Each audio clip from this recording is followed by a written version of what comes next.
पुराणों के अनुसार शिव भगवान ने प्रकृति के कल्याण हेतु भारतवर्ष में 12 जगहों पर ज्योतिर्लिंग के रूप में वह प्रकट हुए। उन 12 जगहों पर स्थित शिवलिंगों को ज्योतिर्लिंग के रूप में पूजा जाता है, जिनमें से एक ज्योतिर्लिंग केदारनाथ भी है। यह 4 धाम एवं 5 केदारों में से एक है। 5 केदार में केदारनाथ, रुद्रनाथ, कल्पेश्वर, मध्येश्वर एवं तुंगनाथ इनमें शामिल हैं। केदारनाथ मंदिर भारत के उत्तराखंड राज्य के रुद्रप्रयाग जिले में स्थित है। उत्तराखंड में हिमालय पर्वत की गोद में स्थित केदारनाथ धाम के कपाट श्रद्धालुओं के लिए 6 माह के लिए खुलते हैं और बाद में सर्दियों में भारी बर्फबारी के बाद यहाँ आने का रास्ता बंद हो जाता है।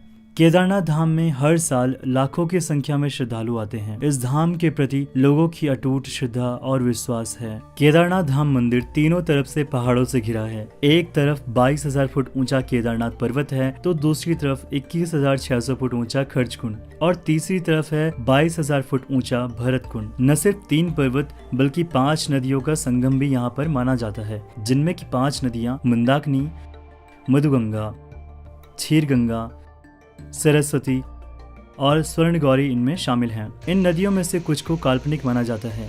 इस इलाके में मंदाकिनी ही साफ तौर पर दिखाई देती है। मंदाकिनी नदी का उद्गम स्थान चोरीबारी ग्लेशियर का कुंड है। मंदाकिनी के पास ही केदारनाथ मंदिर का निर्माण करवाया गया था। केदारनाथ मंदिर के निर्माण को लेकर कई बातें कही गई।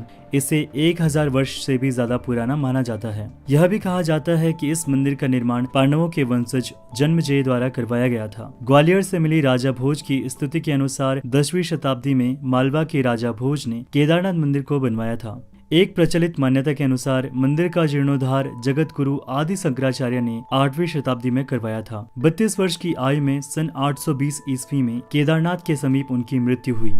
मंदिर के पिछले भाग में जगत गुरु आदि शंकराचार्य जी की समाधि भी है। केदारनाथ मंदिर को लेकर 2 कथाएं प्रसिद्ध हैं। पहली कहानी के अनुसार केदार के शिखर पर भगवान विष्णु के अवतार महातपस्वी नर और नारायण ऋषि यहाँ पर तपस्या करते थे। उनकी आराधना से खुश होकर भगवान शिव ने उन्हें दर्शन दिए और उनकी प्रार्थना के अनुसार ज्योतिर्लिंग के रूप में उसी स्थान पर सदावास करने का वचन दिया। दूसरी कहानी के अनुसार माना जाता है कि महाभारत के युद्ध को जीतने के बाद पांडवों पर भ्रातृ हत्या का पाप यानी कि परिवार के सदस्यों की हत्या का पाप लगा, जिसकी वजह से पांडव इस पाप से मुक्त होना चाहते थे और भगवान शिव का आशीर्वाद पाना चाहते थे। भगवान शिव पांडवों के इस भ्रातृ हत्या से नाराज थे। भगवान शिव के दर्शन के लिए पांडव काशी गए, पर उन्हें भगवान शिव नहीं मिले।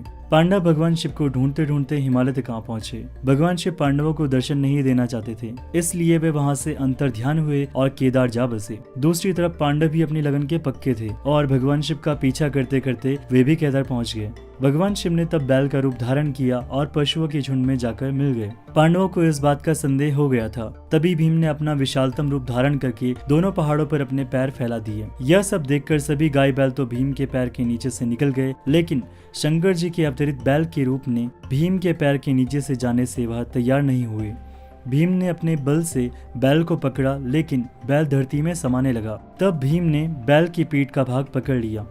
भगवान शंकर पांडवों की भक्ति और दृढ़ संकल्प को देखकर बहुत खुश हुए। उन्होंने उसी समय दर्शन देकर पांडवों को पाप से मुक्त कर दिया। उसी समय से भगवान शिव बैल की पीठ की आकृति पिंड के रूप में श्री केदार धाम में पूजे जाते हैं। ऐसा भी माना जाता है कि जब भगवान शंकर बैल के रूप में अंतर्ध्यान हुए तो उनके धड़ के ऊपर का भाग काठमांडू में प्रकट हुआ। अब वहाँ पशुपतिनाथ का प्रसिद्ध मंदिर है। शिव की भुजाएं तुंगनाथ में, मुख रुद्रनाथ में, नाभि मध्येश्वर में और जटा कल्पेश्वर में प्रकट हुई। इसलिए इन 4 स्थानों सहित श्री केदारनाथ को पंच केदार कहा जाता है। यहाँ शिव जी के भव्य मंदिर बने हुए हैं। केदारनाथ मंदिर 85 फीट ऊंचा और 187 फीट चौड़ा है। इसकी दीवारें 12 फीट मोटी हैं और बेहद मजबूत पत्थरों से बनाई गई हैं। यह मंदिर कत्यूरी शैली के आधार पर बनाया गया है। इस शैली के द्वारा निर्मित मंदिरों के पत्थरों पर स्फटिक सिल्ट की मात्रा अधिक होती है। विश्व प्रसिद्ध केदारनाथ मंदिर 3462 मीटर की ऊंचाई पर स्थित है। यह मंदिर एक 6 फीट ऊंचे चौकोर चबूतरे पर बना हुआ है। यह हैरत अंगेज करने वाली बात है कि इतने भारी पत्थर को इतनी ऊंचाई पर लाकर तराश कर किस प्रकार से मंदिर बनाया गया होगा। जानकारों का मानना है कि पत्थरों को एक दूसरे से जोड़ने के लिए इंटरलॉकिंग तकनीक का इस्तेमाल किया गया होगा। यह मजबूती और तकनीक ही मंदिर को बीचों बीच खड़े रहने में कायम बनाती है। मंदिर के मुख्य भाग में मंडप और गर्भगृह के चारों तरफ प्रदक्षिणा पथ है। मंदिर के बाहर नंदी बैल वाहन के रूप में विराजमान है। श्री केदारनाथ मंदिर पर उपस्थित दिव्य पंच शीर्षभिमुखी कलश भीतर से मोटी ताम्र धातु तथा बाहर से स्वर्ण धातु का बनाया गया था, जो कि वर्तमान समय में मंदिर पर उपस्थित नहीं है, क्योंकि कुछ वर्ष पूर्व वह दिव्य कलश मनुष्य के लालच की भेंट चढ़ गया और वर्तमान में उस कलश के स्थान पर जाम्बलुकी श्रेणी का कलश स्थापित किया गया है। मंदिर के प्रांगण में द्रौपदी सहित 5 पांडवों की विशाल मूर्तियां हैं। मंदिर के गर्भगृह में नुकीली चट्टान भगवान शिव के सदाशिव रूप में पूजी जाती है। केदारनाथ मंदिर के कपाट मेष संक्रांति से 15 दिन पहले खुलते हैं और अगहन संक्रांति के निकट बलराज की रात को यहाँ पूजा की जाती है। भैया दूज के दिन सुबह 4 बजे श्री केदार को घृत कमल एवं कपड़ों की समाधि के साथ ही कपाट बंद हो जाते हैं। कपाट बंद होने के बाद केदारनाथ की पंचमुखी प्रतिमा को ऊखीमठ लाया जाता है। इस प्रतिमा की पूजा यहाँ रावल जी करते हैं। जून 2013 में उत्तराखंड और हिमाचल प्रदेश में अचानक ही बाढ़ आ गई। इसके साथ ही भूस्खलन भी होने लगा, जिससे सबसे अधिक प्रभावित केदारनाथ धाम हुआ।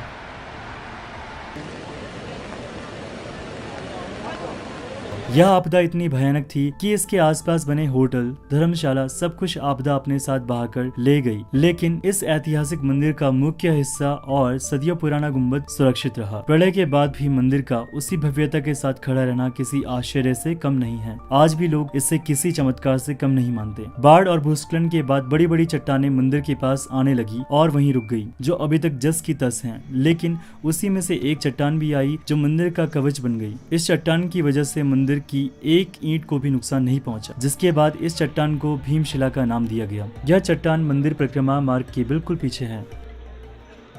केदारनाथ के पुजारी मैसूर के जंगम ब्राह्मण ही होते हैं। केदारनाथ जी का मंदिर आम दर्शनार्थियों के लिए सुबह 6 बजे खुलता है। दोपहर 3 से 5 बजे तक यहाँ विशेष पूजा होती है और उसके बाद विश्राम के लिए मंदिर बंद कर दिया जाता है और पुनः शाम को 5 बजे भक्तों के दर्शन के लिए यह मंदिर खोला जाता है। भगवान शिव की प्रतिमा का विधिवत श्रृंगार करने के बाद 7:30 बजे से लेकर 8:30 बजे तक हर रोज यहाँ पर आरती की जाती है। रात में 8:30 बजे केदारेश्वर ज्योतिर्लिंग का मंदिर बंद कर दिया जाता है। केदारनाथ पहुँचने के लिए रुद्रप्रयाग से गुप्तकाशी से होकर 20 किलोमीटर आगे गौरीकुंड तक का सफर तय कर